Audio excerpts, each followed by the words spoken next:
Hello বুড়িয়া, আরে ফোনটা এখানে সেখানে ফেলে রেখে কোথায় ঘুরে বেড়াচ্ছিলাম তো। বাবা, ছেলেকে স্কুল বাসে তুলে দিতে গিয়েছিলি বুঝি? আরে যেখানে যা ফোনটা সঙ্গে করে নিয়ে যাবি তো। মোবাইল ফোনে যদি মোবিলিটি না থাকে তাহলে ফোন রেখে লাভ কি? যাকে কাজের কথা শোন, ভেতরের ঘরে এত জোরে গান, আজ যে গান একেবারে ঝাড়া পালা হয়ে যাচ্ছে। বৌমা, ও বৌমা, আরে গানের ভলিউমটা একটু কমাও না। শোন, এবার বলছি কি শোন, শুনছো তো তোমার ননদের সঙ্গে অমন ঝড়ের বেগে কথা বলে যাচ্ছেন, বুড়িয়া তো কথা বলতে ঢুকতেই পারছে না। আরে বাবা, সেকেন্ড গুণে পয়সা রাখতে না বললে চলবে? আর হ্যাঁ, শুনলাম খুব শাশুড়ি নাকি লেচকে পড়েছে। আরে অস্ট্রোআর্থাইটিস সারে না, চিট করে ফেলে না। একটু বুহা তো দিবি, না বুঝবো কি করে যে শুনছি।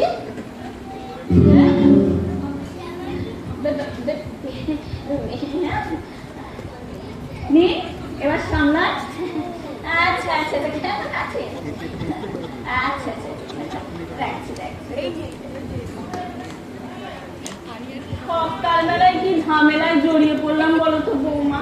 আর এই ভদ্রমেলায় বা কি, বুড়িয়া যখন ছেলেকে স্কুল বাসে তুলে দিতে গেছে, ওনার ফোনটা রিসিভ করার কি দরকার ছিল বলো তো? একটা কথা বলছি, আপনি যখন ফোনে কথা বলেন না, এক তরফা বকে যান, অন্য কাউকে চান্সই দেন না কথা বলার। আরে বাবা, এই চেঁচানটা কি করে সামলানো যায় সে ব্যাপারে পরামর্শ না দিয়ে তুমি আবার জ্ঞান দিতে শুরু করলে বৌমা। সরি টু বদার ইউ মা। যাকে ব্রেকফাস্ট দিই আপনার টেবিলে দেবো? ব্রেকফাস্ট? এই খাবার আমার আর ভালো লাগে না। কি করবো বলুন মা, বাবার কথাও তো আমাকে শুনতে হবে। তবে তার মধ্যে যতটা সম্ভব আমি পরিবর্তন করার চেষ্টা করি। কিন্তু এই দেখুন না, আজকেই যেমন ভালো ঘিয়ের লুচি আর আলু ছেচকি বানিয়েছি। বানিয়েছো তো আমার নাম করে, খাবে তো সবাই। ওভাবে বলবেন না মা, আমি হয়তো গোটা দুয়েক খাবো, বাবা কিন্তু এ ব্যাপারে ভীষণ স্ট্রিক্ট। এই তো সেদিন বলছিলেন, মা গো, তোমার শাশুড়ি ঠাকুরন সংসারের ভার হাতে নেওয়ার পর থেকে মাখন রুটি আর ডিম খাইয়ে খাইয়ে পেটে আমার ডিম রুটির গুদাম ঘর বানিয়ে দিয়েছে। তোমার শ্বশুর মশাই এই অসভ্য কথাগুলো বললো, আর তুমি সেইগুলো আমি টোট টোট করে নিলে আমার কানে উগড়ে দেবে। ভুল হয়ে গেছে মা। জানে বাবা কালকে বলছিলে, মা গো মা গো মা গো, কই আমাকে তো কোনোদিনও আপনাকে কি করে মা গো বলবে? আরে বাবা, মিষ্টি করে হ্যাঁ গো তো বলতে পারে, তা না ওই বাজখাই গলায় একেবারে সুনেত্রা সুনেত্রা বলে চেঁচাচ্ছে। তা 1 বছর ধরে তো সে পাঠও বন্ধ, খালি তোমাকে দিয়ে ওই চিরকুট পাঠিয়ে লিখিত উত্তর নিয়ে যাচ্ছে। সেটা একদিক থেকে ভালো মা, কথায় কথা বাড়ে, তাছাড়া এক কথা দু রকমের মানে হয়। এই যেমন দেখুন না, থাক থাক, তুমি কি আর বেঠিক বলতে পারো? শ্বশুরের মা গো তুমি। এবার কিন্তু আপনি ঠেস দিয়ে কথা বলছেন না। বাবা সমদর্শী মানুষ, কেন বুড়িয়াকেও তো উনি মা গো বলেই ডাকেন। জানেন না, ওনার এই ডাকটা শুনলে না বুকের ভেতরটা ভরে ওঠে। মরে যায় মরে যায়। তা একটা কথা বলছি, এই আমি কদিন ধরে দেখছি তুমি সাত সকালে উঠেই একেবারে ফুল ভলিউমে এই রবি ঠাকুরের গান বাজাচ্ছ। আমার তো একেবারে কান ঝালাপালা হয়ে যাচ্ছে। আর এই জন্য তো ওই বুড়িয়ার কথা একেবারে কিছু শুনতেই পাচ্ছিলাম না। এটা একটা বছরই বাঁচবে মা, তো সব ঠিকঠাক। বলো কি, এই এক বছর ধরে এই অত্যাচারটা আমাদের সহ্য করতে হবে? অত্যাচার? অত্যাচার বলবেন না মা, বলুন শ্রদ্ধা। কবিগুরুর জন্ম সার্ধ শতবর্ষে তার প্রতি আমাদের শ্রদ্ধা। তোমার সাথে কোনো কথাই পারা যায় না। তা তোমার শ্বশুর মশাই মানে বাবা দেখি আজকে আবার কি চোটা পাঠিয়েছেন, তার আবার উত্তর দিতে হবে, শৈশাবুদ করতে হবে। চোটা বলবেন না তো মা, বড্ড কানে লাগে। তার চাইতে নোট বলবে। বাবা বলেন এই যে সরকারি অফিসে নোট চালাচালি চলে, সেটা না, সেই সিস্টেমটা আমাদের বাড়িতেও চলাবে। রে বাবা, এত সব কথা হয় তোমাদের মধ্যে? আসলে কি হয়েছে জানো তো, কথা বন্ধ তাই লিখে চাইছে। যাকে বাদ দাও, দেখি আজকের জন্য উনি কি নোট দিয়েছেন? আজকের জন্য কোনো নোট নেই। সে কি নিয়মের ব্যতিক্রম কেন? বাবা বললেন লক্ষ্য পূরণ হয়ে গিয়েছে, আর নোট চালাচালির দরকার নেই। চাপ বাচ্চা গেল, অবশেষে বুড়ো বোধোদয় হয়েছে। বুড়ো বলতেন না মা, বলুন বরিষ্ঠ নাগরিক। ওই বুড়োকে আমি বুড়োই বলবো, ওইসব হাল ফ্যাশনের কথাবার্তা আমার আসে না। এবার বলো তো দেখি, এই বুড়ো লক্ষ্য পূরণ কথাটার মানে কি? আগে লক্ষ্য মানে টার্গেট, সে আমি জানি, কিন্তু অনেকটা কি ছিল? ওনার লক্ষ্য ছিল 1000টা নোট রেকর্ড করা। 1000 কেন? এই প্রশ্নটাই আমিও বাবাকে করেছিলাম। করবেই তো, করবেই তো, তোমার মতো বুদ্ধিমতী মেয়ে কজন আছে? তা উত্তরে তোমার বাবা কি বললেন? বাবা বললেন, মা গো, এটা হচ্ছে মহাভারতের শিশুপাল এপিসোড। তা শিশুপালটা কে এখানে? এক্স্যাক্টলি এই প্রশ্নটা আমিও বাবাকে করেছিলাম। করবেই তো, তুমি হলে গিয়ে শ্বশুরের মা গো।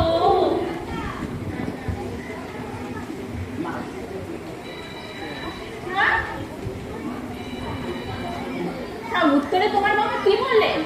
বাবা বললেন, লক্ষ লক্ষ কোটি কোটি অগণন শিশুপাল এই সংসার দাপিয়ে বেড়াচ্ছে, শুধু একজন কৃষ্ণে।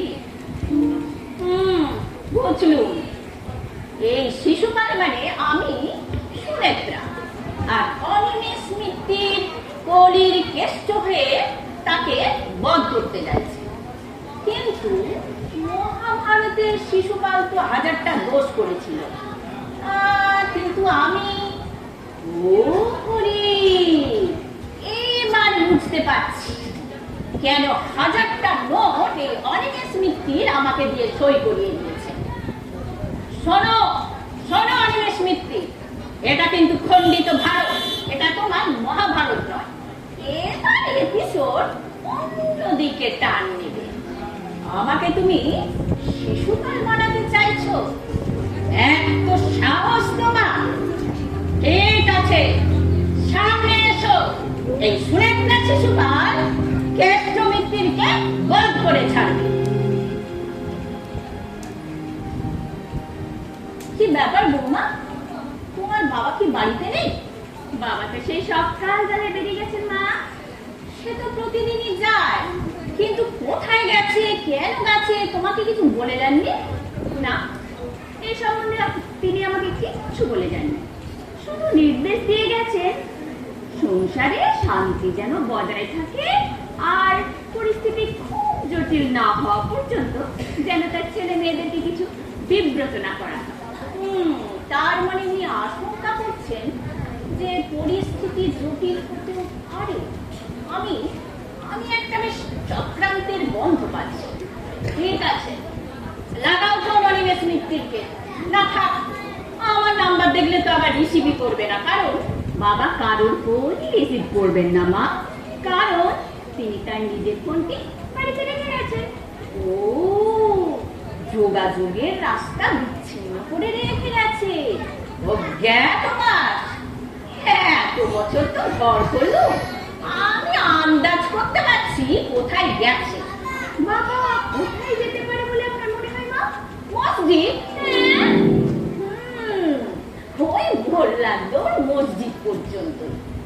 খোঁজ নিয়ে দেখো, ওই যে ওনার প্রাণের বন্ধু তোমাদের ওই রমেশ কাকু, এই ওনার বাড়িতে ঘাপটি মেরে রয়েছে।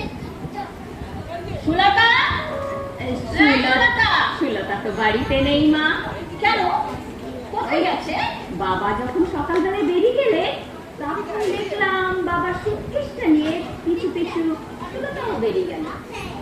মা গো মা, কি কেলেঙ্কারি!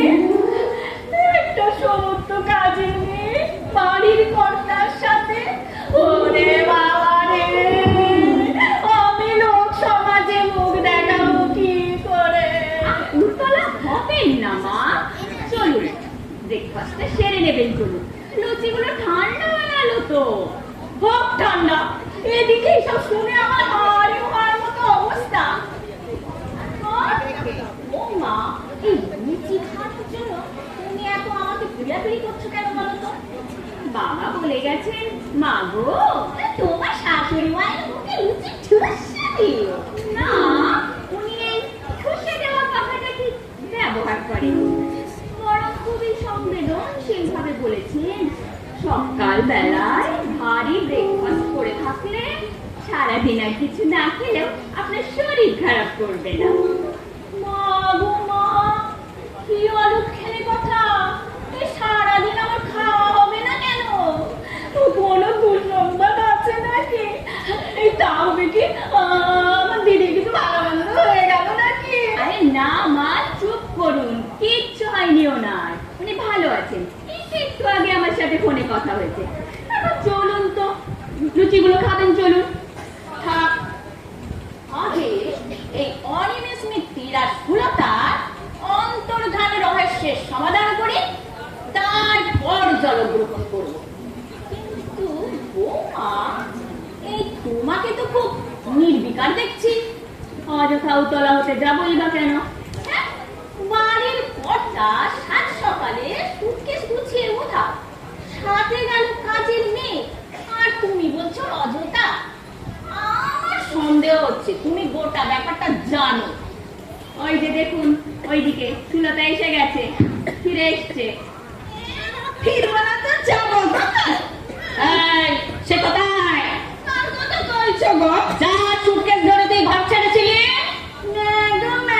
কি কথা ছিড়ি? নেচো গান করছো নাকি?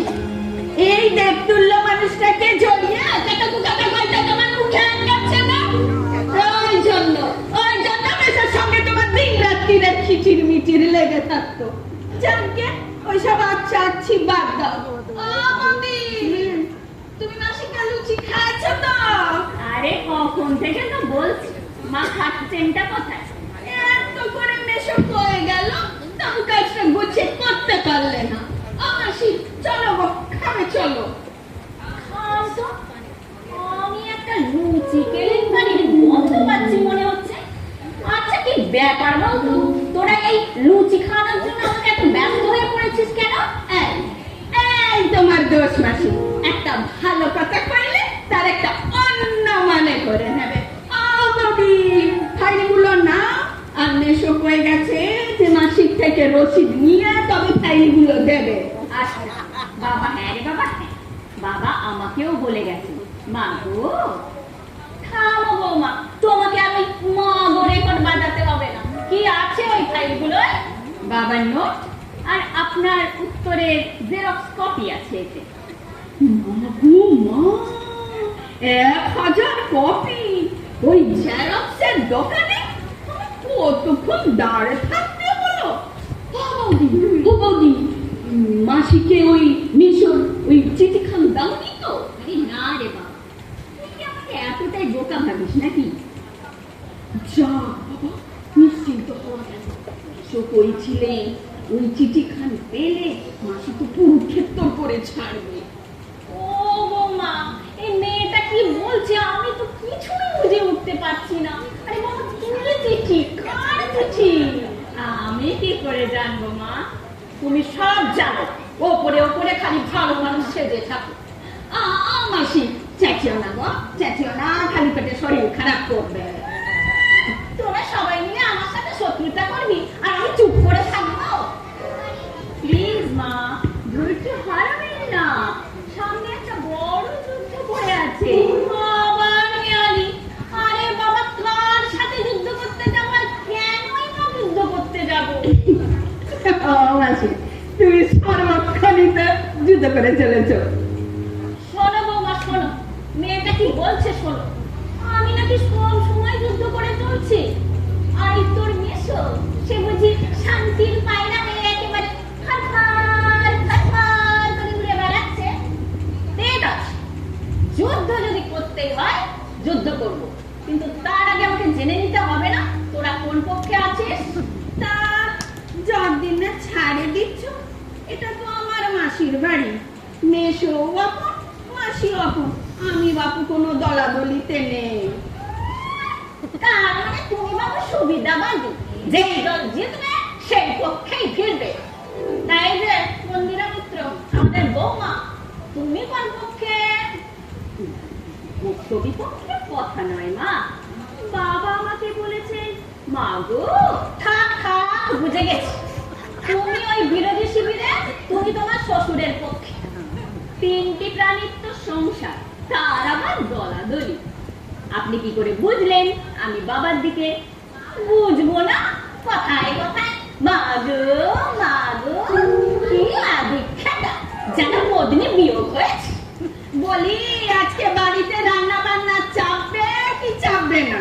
রান্না বান্না খাওয়া দাওয়া সব বন্ধ, মিত্তির বাড়িতে আজ বন্ধ। এরকম হুট করে বন্ধ ডাকবেন না মা, বাবা বলে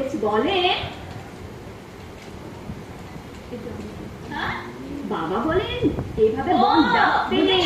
বুঝেছি, তুমি ওই অনিমেষে মিত্তিরের দলে, বুঝেছি। আপনার ভুল হচ্ছে মা, বাবা আমাকে বলেছেন। মাগো আমার মাগো, আরে বাবা ছাটো ছাটো, মোদ্দা কথা কি বলেছে তাই বলো। বলেছেন মাগো, সরি মা, বলেছেন তুমি নিরপেক্ষ থাকবে, গান্ধারীর মতো। শুনো তা, গামছা নিয়ে। গামছা?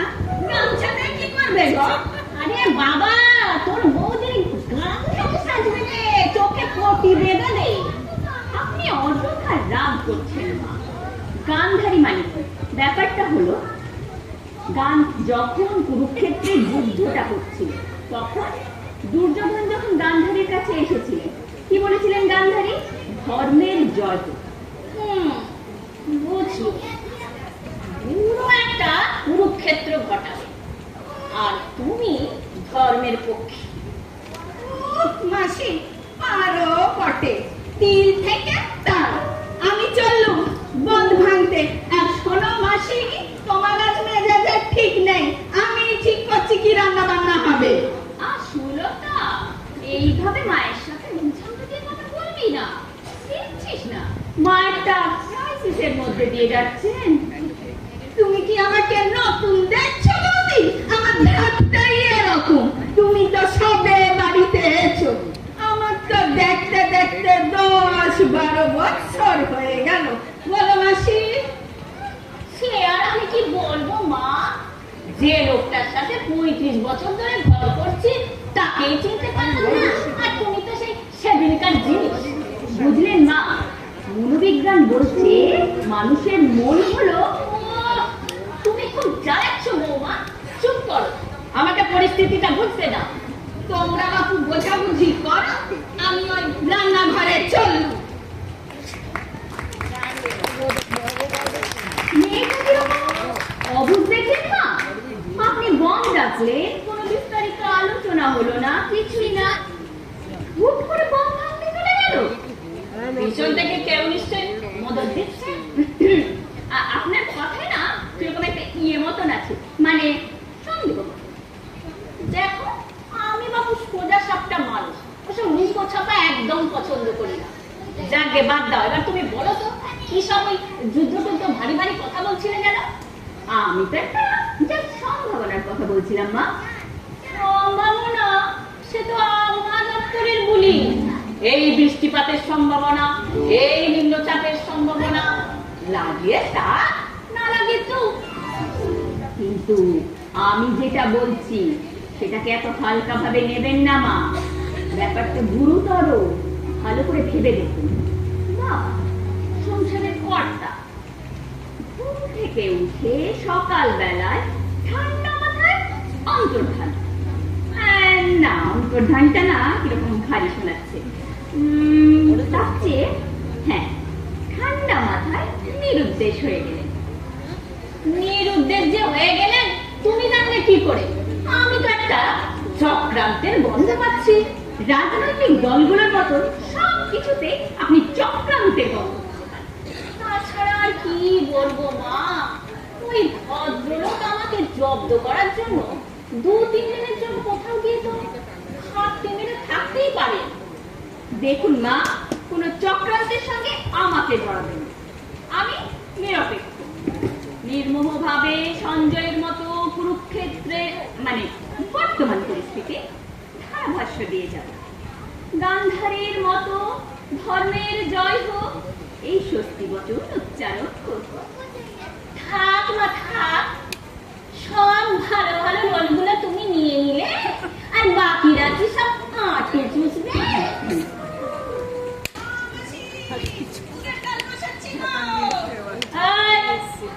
ভাত আমাদের ডাল বসাবি আর ভালো ঘি ফোড়ন দিবি।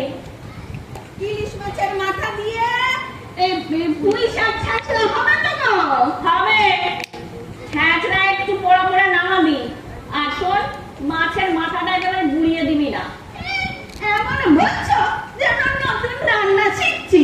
বলি আরেকবার করে চা হবে নাকি? হবে না। আর শোন, ছ্যাঁচড়া যখন শুকিয়ে আসবে ভালো করে খুন্তি নাড়বি আর হাঁ করে না বাইরের দিকে তাকিয়ে থেকো। চিড়ি দেখো, এবার সে কার দিকে তাকে থাকবো গো? সে আমি কি করে জানবো বাছা? এই বয়সটাকে তো ভিন্নতি হয়ে দেখতেই পাচ্ছি। এখন যা তো যা, আমার সামনে থেকে দাদা দাদা দা। যাচ্ছি গো যাচ্ছি। ওইদিকে তো লুচিগুলো সব শুকিয়ে ঘুটে হয়ে গেল। এই শোনো, ভাজা মুগের ডালে ঘি ফোড়ন দিতে ভুলবে না। জানি গো জানি, নতুন রান্না শেখাচ্ছে। জানি রান্না করে। এটা কি হলো মা? আপনি বন্ধ রাখলেন, আবার আপনি বন্ধ ভাঙতে সাহায্য করছেন? তুমি ছেলে মানুষ বৌমা, এই জরুরি পরিষেবা কি বন্ধ রাখলে চলে? ও তাহলে আর কি, তাহলে চলুন লুচি আর আলু চিপসির সবগতি করি গে। একদম না, এই সন্দেশ মিত্তি আমাকে লুচি খাওয়াতে বলে কোথায় উধাও হয়ে গেল, এই রহস্যের সমাধান না করা পর্যন্ত আমার স্বস্তি নেই। আর লুচিও আমি ছোব না। আপনার সাথে সংঘাতের পথ পরিহার করবে বলে মানুষটা গৃহত্যাগ করে চলে গেল, আর আপনি সমানে তাকে দোষারোপ করে যাচ্ছেন। কি হয়ে গেল মা? এবার কি হবে মা?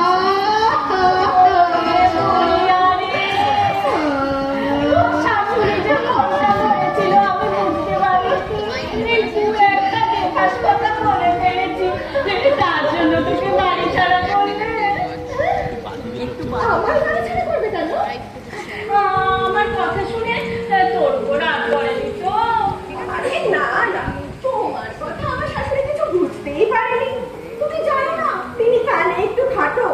শুধু আমাকে বললেন তোমার মা ফোন করেছিল। আমি তোমার জন্য কাঁদছি মা। কেন? কি হয়েছে আমার? আচ্ছা ঠিক আছে ঠিক আছে, চল চল। ও বৌমা, হা করে দাঁড়িয়ে দেখছো কি? আর মেয়েটাকে একটু বোঝাও না। হ্যাঁ, আমি কেসে দেখা করছি মা। ঠাকুরজি, এত ভেঙে পড়লে চলবে না। আমাদেরকে শক্তভাবে পরিস্থিতির মোকাবিলা করতে হবে তো। এখন আমাদের কি হবে গো? মাকে কি বলে সান্ত্বনা দেবো?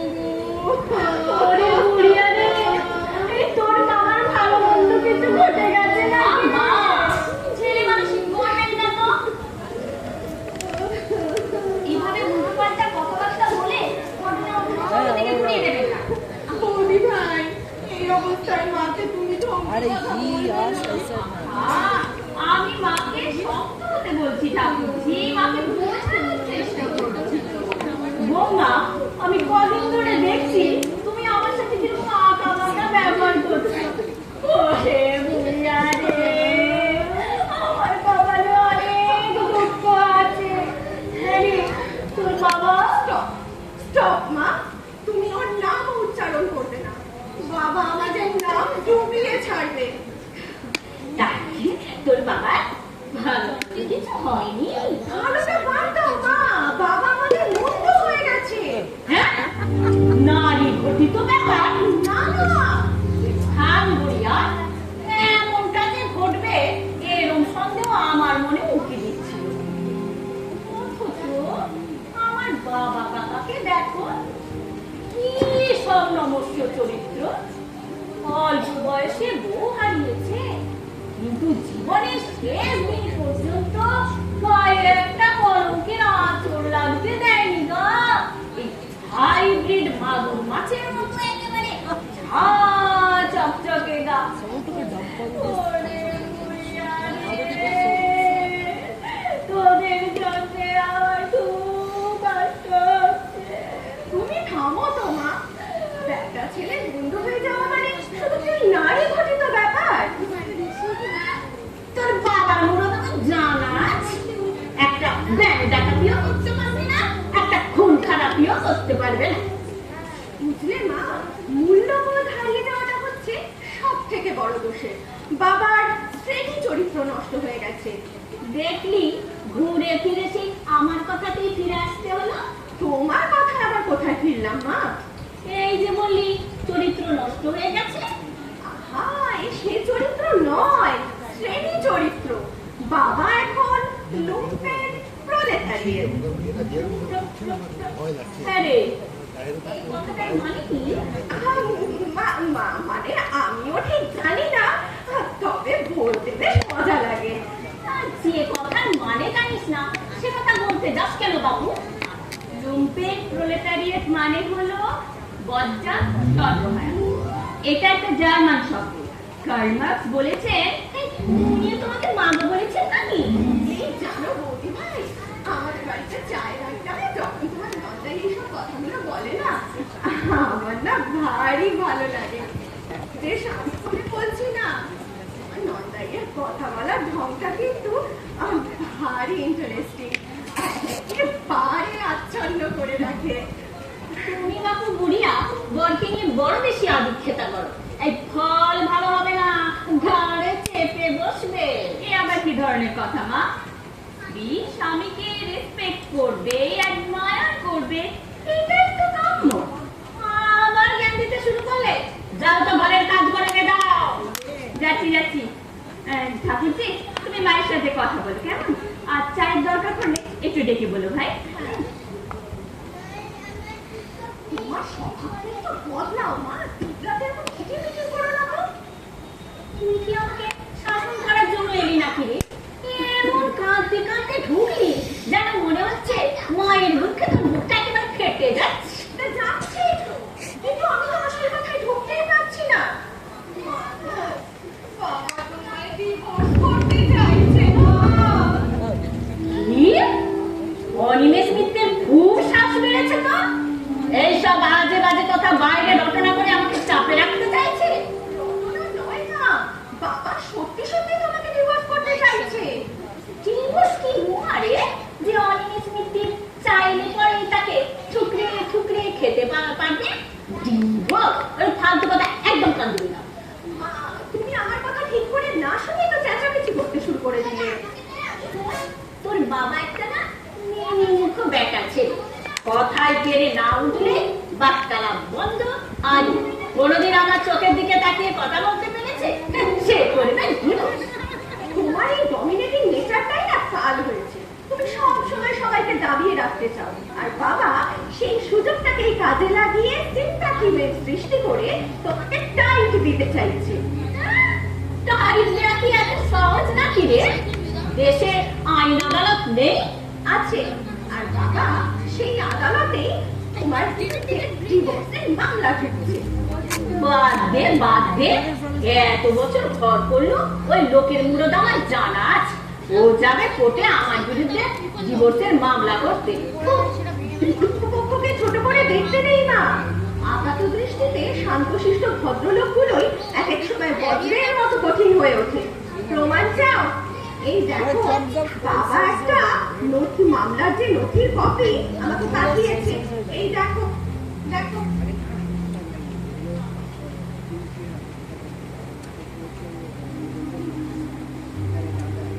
I don't know. তুই একেবারে ছেলে মানুষ রে বুড়িয়া।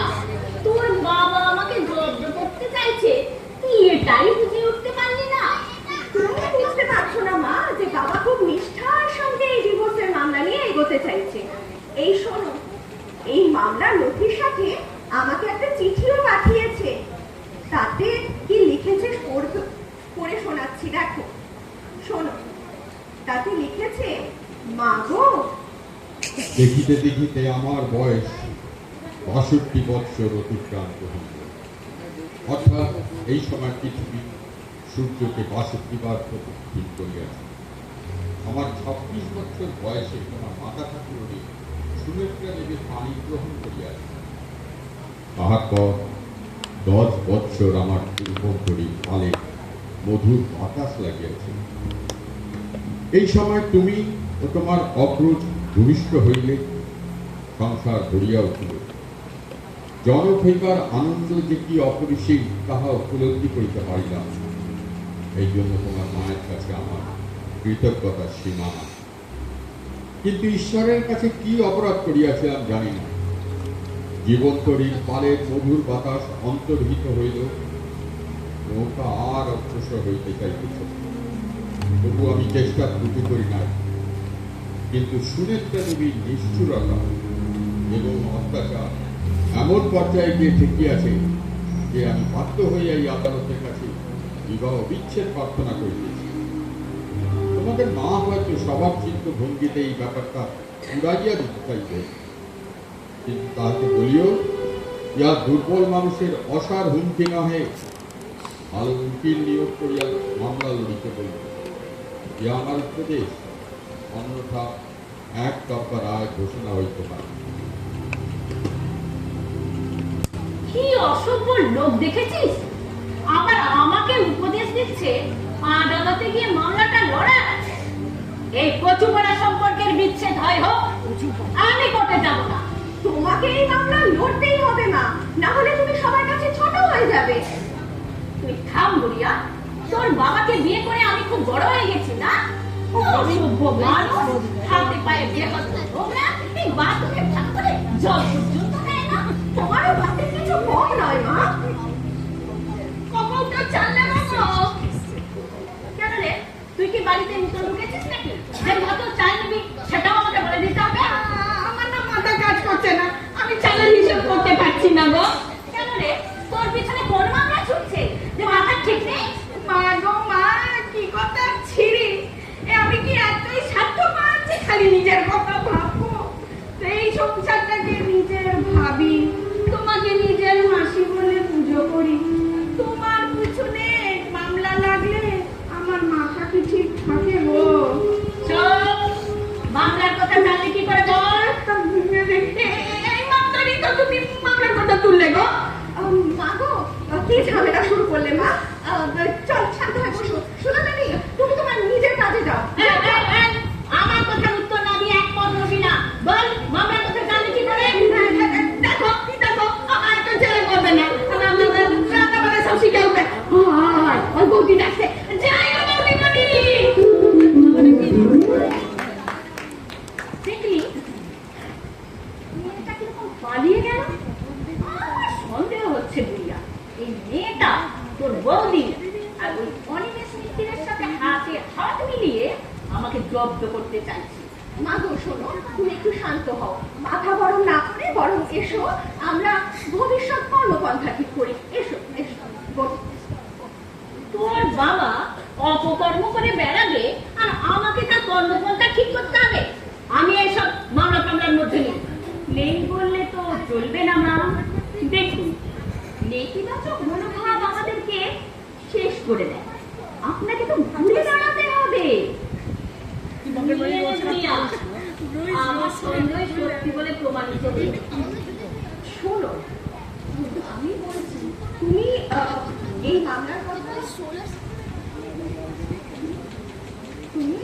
কথা মানে পরে ভেবে দেখবো। শুনে যাচ্ছে কি মা, প্রদীপের সঙ্গে আমি একটু বসে কথা বলে নিই। আমরা একটু পরে কথা, আমরা তো সারাদিন ধরেই কথা বলবো ভাই। কিন্তু একটা কথা শুনো, আজকে তুমি এখানেই খাওয়া দাওয়া করে যাবে দুপুর বেলায়, কেমন? হ্যাঁ হ্যাঁ ভাপা ইলিশটা না আমি রান্না করব। তোমরা বরঞ্চ বসে বসে সলা পরামর্শ করো। এই, বাড়িতে কি উৎসব লেগে গেছে নাকি রে, যে ভাপা ইলিশ চাপাচ্ছিস? বল, সব বল। ও, লক্ষ্মী মা আমার, ভাপা ইলিশের মধ্যে এমন একটা স্পর্শকাতর বিষয়কে বন্ধের আওতায় রাখলে জনমানসে মানে আমাদের মধ্যে বিরূপ প্রতিক্রিয়া সৃষ্টি হতে পারে। আলোচনার পথ খোলা রাখো মা। সুমিতাদি, তুমি ওই স্পর্শকাতর ব্যাপারটাকে বেশ মন দিয়ে বানাও। হ্যাঁ, যাও। হ্যাঁ হ্যাঁ হ্যাঁ, ভাপা ইলিশটা কেমন বানায় তখন দেখবে। পদ্মা, ইয়া বড় সাইজের পদ্মার ইলিশ মেশো নিজের হাতে এনে হয়েছিল। সুলতা রে, এ বাড়িতে তো কোনোদিনও আমার কথা মতো রান্না হয়। তবে আমি চলে গেলে তুই ভাপা ইলিশ বানিয়ে তোর মাসির মুখে দিস, আর বুড়িয়াকেও ডেকে নিস। ওদের খাতে আমার সুখ। কি আশ্চর্য দেখো বুড়িয়া দি, তুমি ঠিক চলে এসছো। মাসি, মাসি, তুমি না একটু বুড়িয়াদির শ্বশুর বাড়িতে ফোন করে কয়ে দাও তো যে বুড়িয়াদির যেতে যেতে বিকেল হয়ে যাবে। মাকে বলতে হবে না, আমি ফোন করে দেব। আরে, ও বাড়িতে আমি বলেই এসেছি যে আমার ফিরতে সন্ধে হয়ে যাবে, তোমরা অত ব্যস্ত হয়েও না। আমি রান্না করে চলুন গো। বুড়িয়াদি, চা খাবে গো? না গো, আমি এখন চাটা কিছু খাবো না, তুমি বরং ওদিকটা ভালো করে সামলাও। আমি তাহলে রান্না করে চললো। ঠাকুরজি, আমরা তাহলে আলোচনা শুরু করি। মা, আপনি এরকম গোমরা মুখে বসে থাকবেন না, সামনে বড় যুদ্ধ। তোমাকে নিয়ে আমি কোনো যুদ্ধে নামবো না মাগো। কুকুদি ভাই আবার কি অপরাধ করলো? তোরা সব তোর বাবার দল, তোদের নিয়ে যুদ্ধে নামলে আমাকে প্রথমেই হার স্বীকার করতে হবে বুড়িয়া। মা, আপনি আমাকে ভুল বুঝছেন। আমি শুধু চাই আইনসম্মত ভাবে ব্যাপারটা একটা হেস্তনেস্ত হয়ে যায়। তোমার চাওয়া না চাওয়ার উপরে কি আমার অস্তিত্ব নির্ভর করছে বৌমা? যে আজকে আমি বেকায়দায় পড়েছি বলে অযাচিত ভাবে তুমি উপদেশ দেওয়ার সাহস পেয়েছ? কি হচ্ছে কি মা, শোনো আমি বলছি, হয় তুমি বাবার সাথে আপোষ মীমাংসা করে নাও, নয়তো এই মামলা লড়ো। আপোষ? ওই অনিমেষ মিত্তিরের সাথে? নইব চল। ওই যে মেয়েটা কি বলে গেল যে তার কথা মতো, তার বেশর কথা মতো নাকি এ বাড়িতে কোনো রান্নাই হতো না। মৃত্যু? কি মৃত্যু? বাবা এস্টাবলিশ করতে চাইছে যে তুমি তার প্রতি অবিচার করে এসেছো। অবিচার কথাটা ঠিক হলো না ঠাকুরজি। আমার মনে হয় বাবা এটাই প্রমাণ করতে চাইবেন আদালতে যে এখানে উনি মায়ের হাতে নিগৃহীত। বাবা আরো প্রমাণ করতে চাইবেন যে under section search and search of IPC and section. তুমি তো আবার পাস করা উকিল। তা হ্যাঁ মা, তোমার বাবা বউকে তুমি কি এই ডিভোর্সের ব্যাপারে আইনি পরামর্শ দিয়েছো? বুড়িয়া, তোর দাদাকে টেলিফোন কর, যত তাড়াতাড়ি সম্ভব দেশে ফিরে আসতে বল। খবরদার মা, আপনার ছেলেকে কিচ্ছু জানাবেন না, এখন সে বিদেশে রয়েছে। আর তাছাড়া বাবা আমাকে স্পষ্ট বলে গিয়েছে এই সমস্ত ব্যাপারে যেন তার ছেলে মেয়েকে জড়ানো না হয়। বাড়ি বাবা নিজেই তো আমাকে এই ব্যাপারে জড়িয়ে দিয়েছে। এই দেখো না, মামলার নথির একটা কপি আমাকেও তো পাঠিয়েছে। তোমাকে একটা কি যেন দিয়েছে না বৌমা? ওই দেখো এসে গেছে একটা যুদ্ধের মহড়া দিয়ে গেরে বাজ পায়রা একেবারে লাশ খেতে খেতে ঘুরে ফিরে এসে হাজির। বুড়িয়া, যাও শাক বাজিয়ে অনিমেষ মিত্তিরকে বরণ করে নিয়ে এসো। তুমি কি করে বুঝলে না যে বাবাই ফিরে এসেছে? তা আমি জানবো না তো কি ওই পাঁচুর মা জানবে? এত বছর ধরে ঘর করছি, কোনোদিনও আমাকে ছেড়ে বাইরে কাটিয়েছে? হ্যাঁ, আমাদের মধ্যে মিশ হয়নি এ কথা। তাহলে মিল গোপনে কোথাও না কোথাও একটু তো মিল আছে। বৌমা, করে দাঁড়িয়ে আছো কি? যাও না, দেখো না কে এলো। বাবা, তুমি শুধু বেল বাজাবেন কেন মা? দরজা তো খোলাই আছে। আরে বাবা, যাও না, দেখো না কে। আচ্ছা আচ্ছা, দেখছি।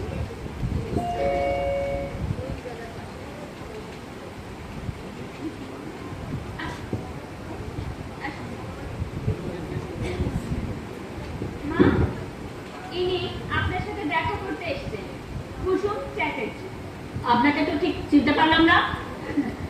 একদম চিনতে পারবেন না, কারণ আপনার সাথে আমার আগে কখনোই দেখা হয়নি। আমি মহিলা অধিকার সংরক্ষণ সমিতির সম্পাদিকা। আমি অবলা নাকি যে আমার সংরক্ষণ প্রয়োজন? তোমার মেজাজটা একটু কন্ট্রোল করার চেষ্টা করো না। আপনি শুনেই দেখুন আপনি কি জন্য এসেছে। আপনি আপনি বসুন। ঠান্ডা গরম কিছু দেবো?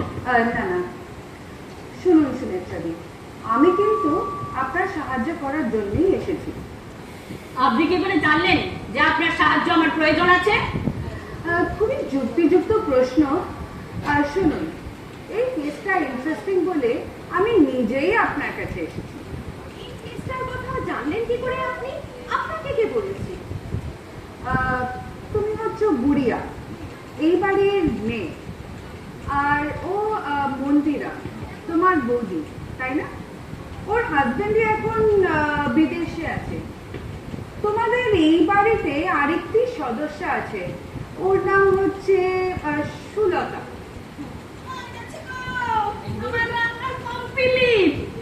বাবা, এই লিস্টটা না ফাটাফাটি হয়েছে। কি দেবো? কুমাসী, দুপুরবেলা খাবেন না কি? তুমি চাপা গলায় বললে কি হবে সুলতা, আমি সব শুনতে পেয়েছি। আর না ভাই, আমি কাজের কথা সেরেই চলে যাব। সুলতাদি ওরকম গুটপাট একটু কথা বলে ফেলে, আপনি ওর কথা কিছু মনে করবেন না। না না, কিছু মনে করবো কেন? কি হলো সুনেত্রাদি, আপনি গম্ভীর মুখে বসে আছেন কেন? সহজ হয়ে কথা বলুন।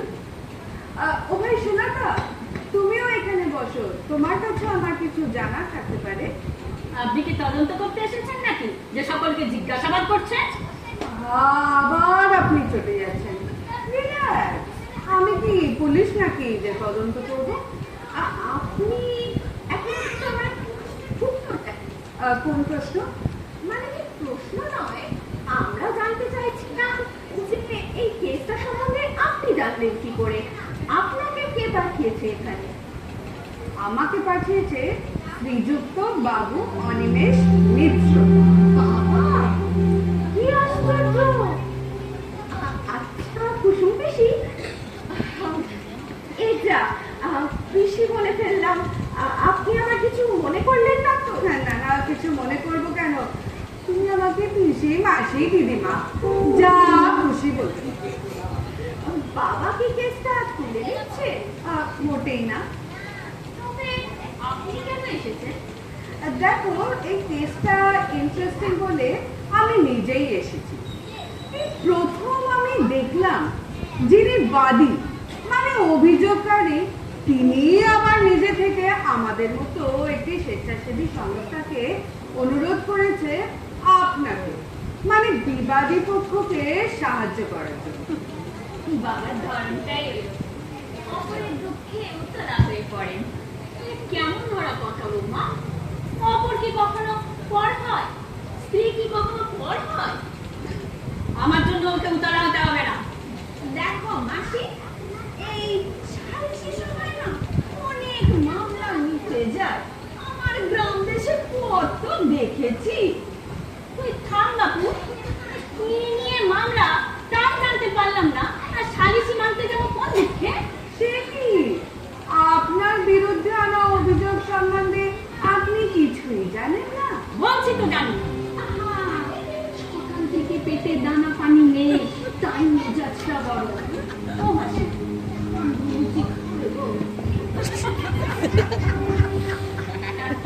ব্যাপারটা হয়েছে কি, সকাল থেকে না মাকে সবটা গুছিয়ে বলবো করেও আমাদের বলা হয়ে ওঠেনি। মানে আমি ভেবেছিলাম, আসলে নানা ঝামেলাতেই আমরা এমন ব্যস্ত হয়েছিলাম যে মাকে পুরো বিষয়টা বলে উঠতে পারিনি।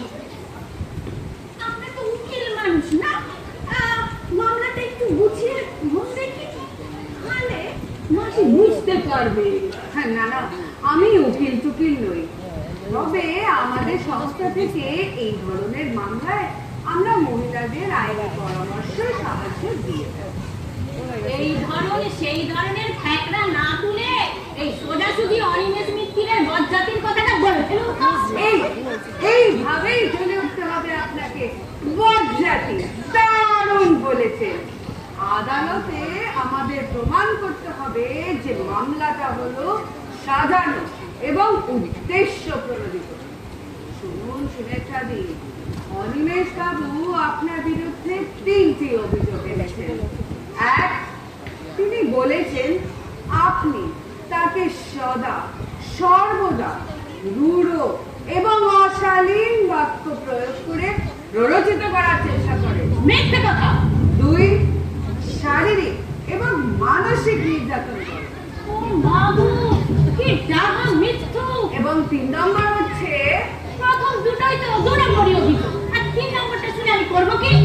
আপনি এইভাবে বাধার সৃষ্টি করলে আমরা ডিফেন্স তৈরি করবো কি করে? উনি আমাদের পথ দেখাতে এসেছেন। ওনার পরামর্শ মতো ঠিকঠাক করে উত্তর দিতে হবে তো আমাদেরকে। আমি জানি, আমি শুনেছি ওই কোর্টে নিয়ে গিয়ে সাক্ষীদের ভালো মন্দ খাইয়ে দেয় যাতে তাদের মাথা ঠান্ডা থাকে। তো বলছি ঠান্ডুই লুচি। একটা বজ্জাত লোক মিথ্যে অভিযোগ এনে মামলা সাজিয়েছে, আমাকে তার উত্তর দিতে হবে। দেখুন, আপনি যথার্থ গৃহবধূ, বাইরের কোনো খোঁজ খবরই রাখেন না। আমাদের এই দেশে জনগণের দ্বারা নির্বাচিত সরকার সত্যমেব জয়তে ধ্বজা উড়িয়ে কত মিথ্যে মামলা বলে লোককে ফাঁসাচ্ছে, আর আমাদের অনিমেষ নেতৃত্ব কোন ছাড়। বুঝলেন দিদি, আদালতে আমাদের এইটাই প্রমাণ করতে হবে যে সব অভিযোগগুলোই মিথ্যে। আমি বলে গলা তুলে কথা বলতেই জানি না।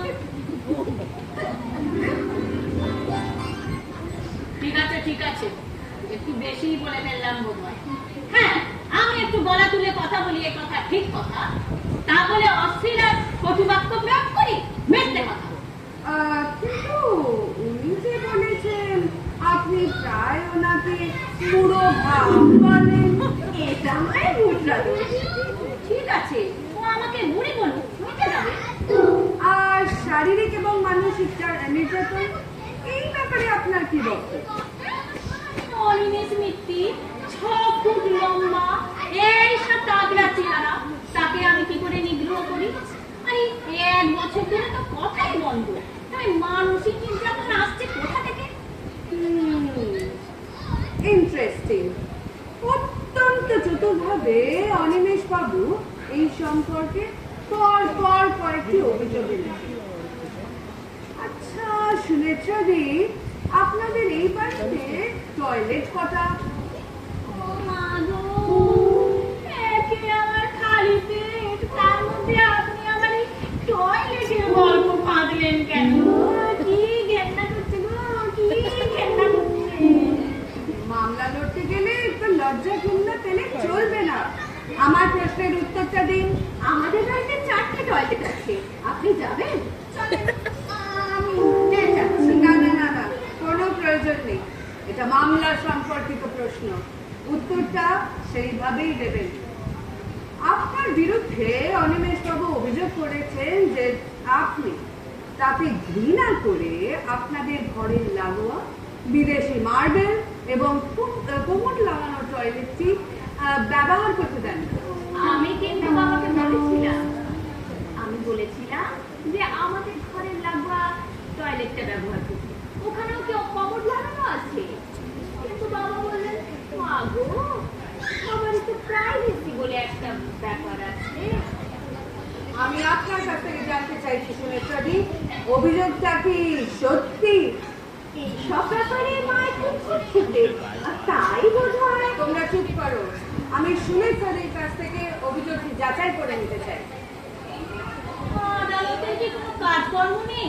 আজকালই টয়লেটের মামলাও নিয়ে নিচ্ছে। অভিযোগটি হালকা করে দেখবেন না সুনেত্রাদি। সুকৌশলে অনিমেষ বাবু প্রমাণ করতে চাইছেন যে আপনি তার সাথে নিষ্ঠুর ব্যবহার করেছেন। তিনি ডাক্তারের সার্টিফিকেট দিয়েছেন যে তিনি নাকি হাঁটু মুড়ে বসতেই পারেন না। আমি ওকে আমার দিই না, কারণ ভীষণ নোংরা। এই শীতে বসে দুটো বিড়ি খাবে, নাহলে নাকি উনি কি আর হতে চান। আপত্তি তো সব শব্দ করে। বলুন তো এইসব অসভ্যতা কে সহ্য করবে? না, আদালতের মুখে আপনার এই যুক্তি টিকবে না। কারণ অনিমেষ বাবু প্রমাণ করতে চাইবেন যে সাধারণ টয়লেটে তাকে হাঁটু মুড়ে বসতে বাধ্য করার ফলে তার শারীরিক নির্যাতন হচ্ছে এবং ক্রমাগত এই চাপের ফলে তার মানসিক ভারসাম্য প্রায় নষ্ট হতে চলেছে। আমাকে থামাবেন না সুনেত্রাদি, আমি এখনো শেষ করিনি। তিনি এই অভিযোগও করেছেন যে সাংসারিক বহির্বাহ করেন তিনি, অথচ এই বাড়িতে নাকি তার পছন্দ মতো কোনো রান্নাই হয় না। ওরে শোন রে তোরা, কি মিথ্যে কথা! ওজন বাড়তে বাড়তে 86 কেজিতে পৌঁছেছে। ডাক্তার তো 10 কেজি ওজন কমাতে বলেছে। আচ্ছা শোনো, খালি অভিযোগ আনলেই তো হয় না, বাবার সাথে পাবেন কোথায়, প্রমাণ করবেন কি করে? বলো, তোমার বাবা কাঁচা লোক নন, আট গাঁট বেঁধে মাঠে নেমেছে। উনি এখন হাজারটি ডকুমেন্টের এভিডেন্স দিয়েছেন, যা দেখে বা পড়লে আপাত দৃষ্টিতে মনে হবে যে ওনার আনিত সব অভিযোগগুলোই সত্যি। এবং আরেকটি গুরুত্বপূর্ণ বিষয় হলো, তিনি বলেছেন এই হাজারটি ডকুমেন্টের সম্বন্ধে ওনার স্ত্রী মানে সুনেত্রা দেবী, আপনি, ওনার পুত্রবধূ এবং সুলতা সম্পূর্ণরূপে অবহিত। অনিমেষ বাবু এইটাও বলেছেন যে এই হাজারটি ডকুমেন্টের প্রতিলিপি নাকি আপনাকে দেওয়া হয়েছে। এইবার বুঝতে পারছি দিনের পর দিন কেন অনিমেষ মিত্তির এই নোটগুলো পাঠাতো আমাকে সই করতে দিয়েছে। আমিও সহজ মনে সেগুলো সই করে দিতাম। ভাবতাম চলছে চলুন, বেশ একটা মজার খেলা। এই হাজার খানার নোট তুমি কতক্ষণে দেখবে ঠাকুরজি? তার চাইতে শেষেরটা মানে কালকের যেটা, সেইটা তুমি দেখো। একটু দেখো দেখি কি লেখা আছে। একটু জোরে করো তো, যাতে আমি শুনতে পাই। ইহার পূর্বে 332 বার তোমার কাছে আবেদন রাখিয়াছিলাম, কিন্তু তুমি নাকচ করিয়া দিয়াছ। এই নিয়া তোমার নিকট 333তম আবেদন। আমার হাঁটুর সঙ্গীর অবস্থার কথা চিন্তা করিয়া আমার তথা আমাদের স্বয়ংকক্ষ সংলগ্ন কমরযুক্ত টয়লেটটি ব্যবহার করিতে দিবে। ইতি অন্বেষণ। সুনেত্রা মিত্রের বক্তব্য। কতবার বলেছি, তবু কেন ঘানর ঘানর করছো? না না না। সুনেত্রা মিত্র, সাক্ষী মন্দিরা মিত্র ও সুলতা দাস। ঠাকুরজি এই ফাইলটা দেন।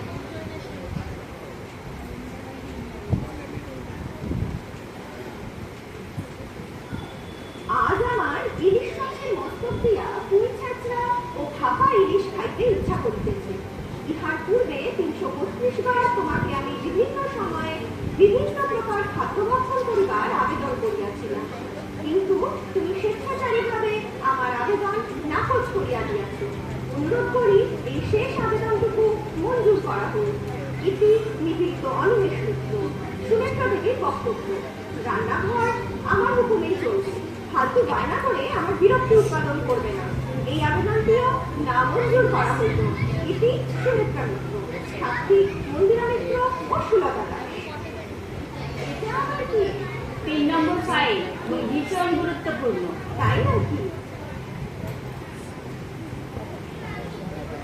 ইহার পূর্বে 333 বার স্বয়ংকক্ষে একই সত্য।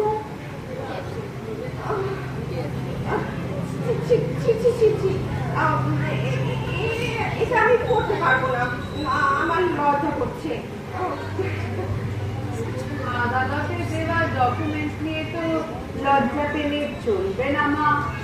মামলা যখন উঠবে সবাই জানতে পারবে, আলোচনা করবে। খুব খারাপ কথা লিখেছে নাকি? এদিকে আমার বিরুদ্ধে তো অভিযোগ আমি নাকি অশ্লীল কটুবাক্য প্রয়োগ করি। তুমি খুব ভালো করে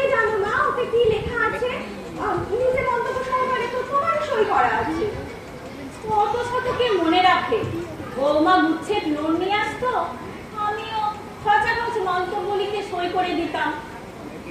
একদম ঠিক করেননি। এখন দেখুন জলপদ্মর গড়ায়। মন্দিরা, একটু পরে তো শুনে কি লেখা আছে? ইহার পূর্বে 333 বার স্বয়ংপক্ষে একই শয্যায় শয়ন করিবার আশ্রী জানাইয়াছিলাম। ইহা একটি বৈবাহিক বৈধ অধিকার, কিন্তু তুমি নির্দিষ্টভাবে আমাকে বঞ্চিত করিয়াছ। আশা করি এইবার আমার আবেদন মঞ্জুর করিবে। এটি হতভাগ্য এবং হতাশ অনিমেষ মিত্র। সুনেত্রা মিত্রের মন্তব্য, বুড়ো বয়সে বিকলতি হয়েছে, যার নাম ডাকা ছিরি। এই নিয়ে 1000বার বলছি, না না না। এটি সুনেত্রা মিত্র, চাকু মন্দিরা মিত্র ও সুলতা দাস। লজ্জায় ঘেন্নায় আমার গলায় দড়ি দিতে ইচ্ছে করছে। এইসব পাগলের প্রণাম নিয়ে আলোচনা করার কি আছে? এই সুলতা, সুলতা, এগুলো নিয়ে গিয়ে আগুনে পুড়িয়ে দে। এই, তুই হাই তোলাচ্ছিলি রে? এই কথায় কথায় ঘুমিয়ে পড়িস কেন?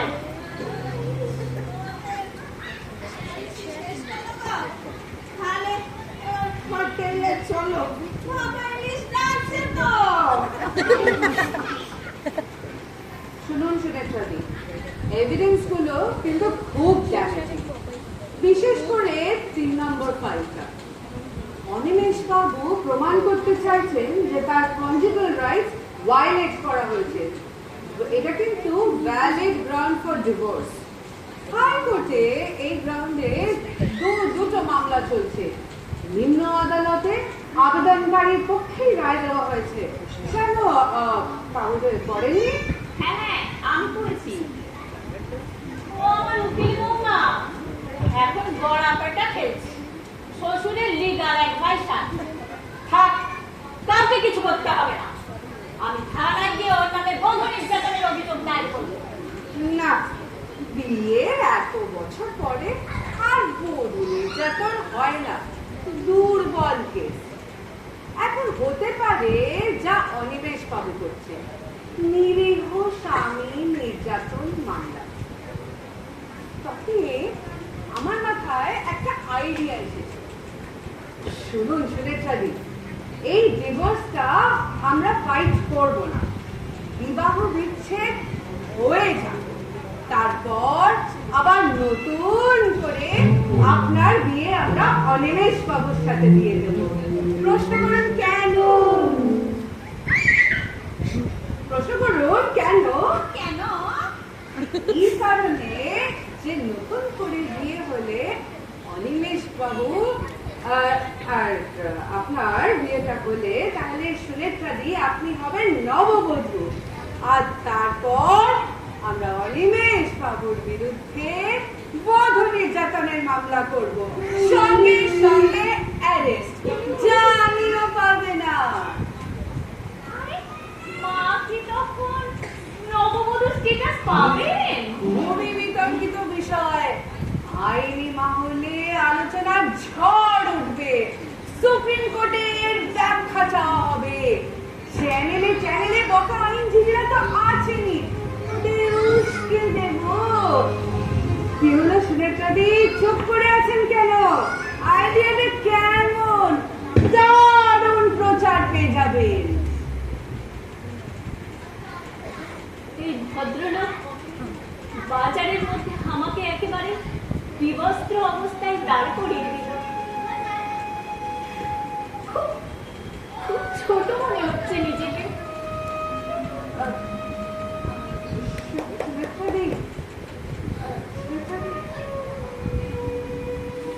আপনি এবার আসুন কুসুম।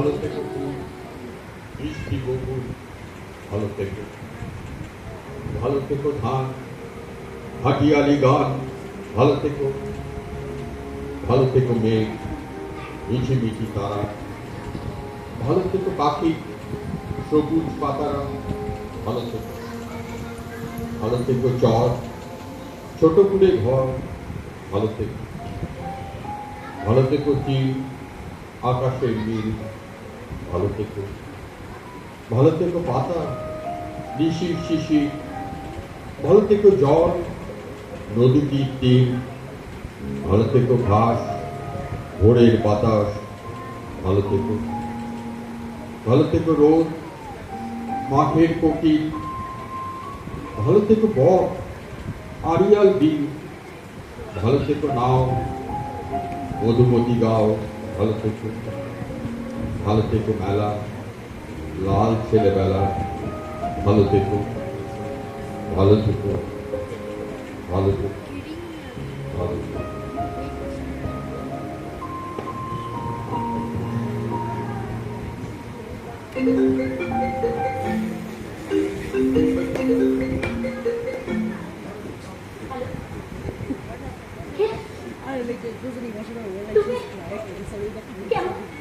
কেমন আছো তুমি?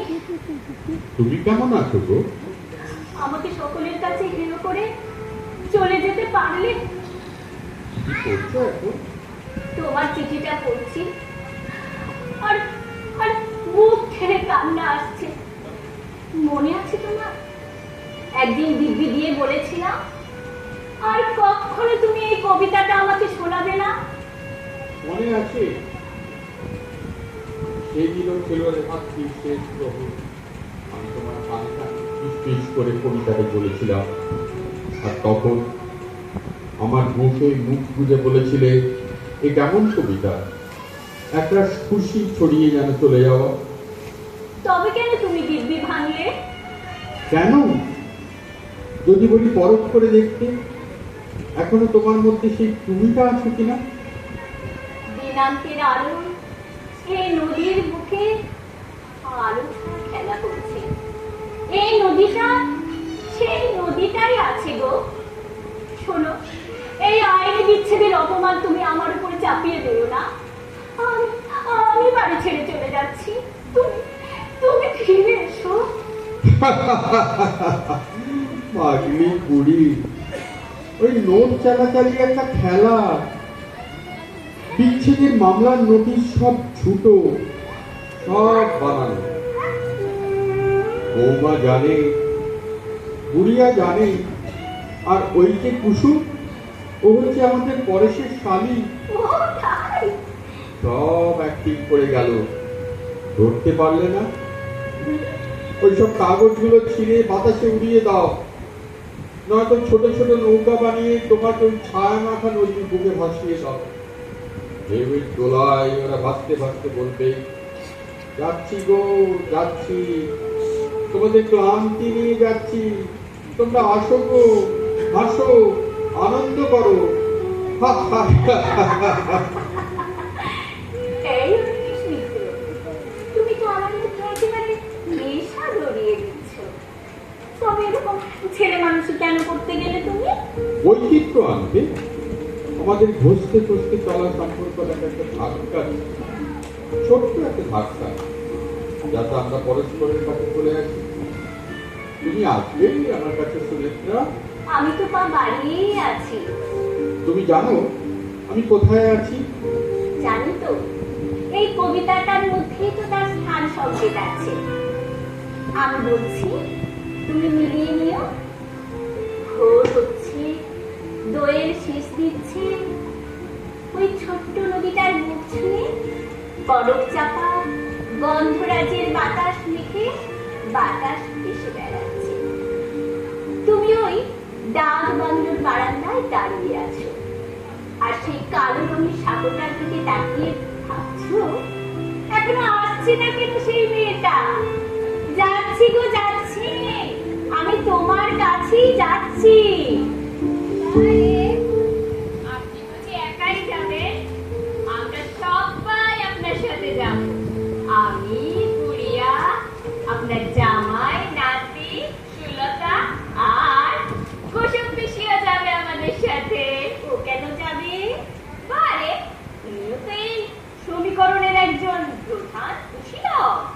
বলো তো কোথায় যাচ্ছি আমরা? শ্রীচন্দনপুর। ওইখানেই তো ইঞ্জিনিয়ার ভদ্রলোকের সঙ্গে আপনার প্রথম দেখা হয়, আর তারপরেই তো এত কিছু জানো তুমি। আমি আরো অনেক কিছু জানি। বাবা আমাকে এও বলেছে। মা গো, দেখুন আবার আমি মা করে ঘোরটা বাজিয়ে ফেললাম। বেশ করেছো, এবার থেকে আমিও তোমায় মা গো বলে ডাকবো। তোমার শ্বশুরের মতো না হলেও আমি মানুষটাকে খুব একটা মন্দ না গো মা। আমিও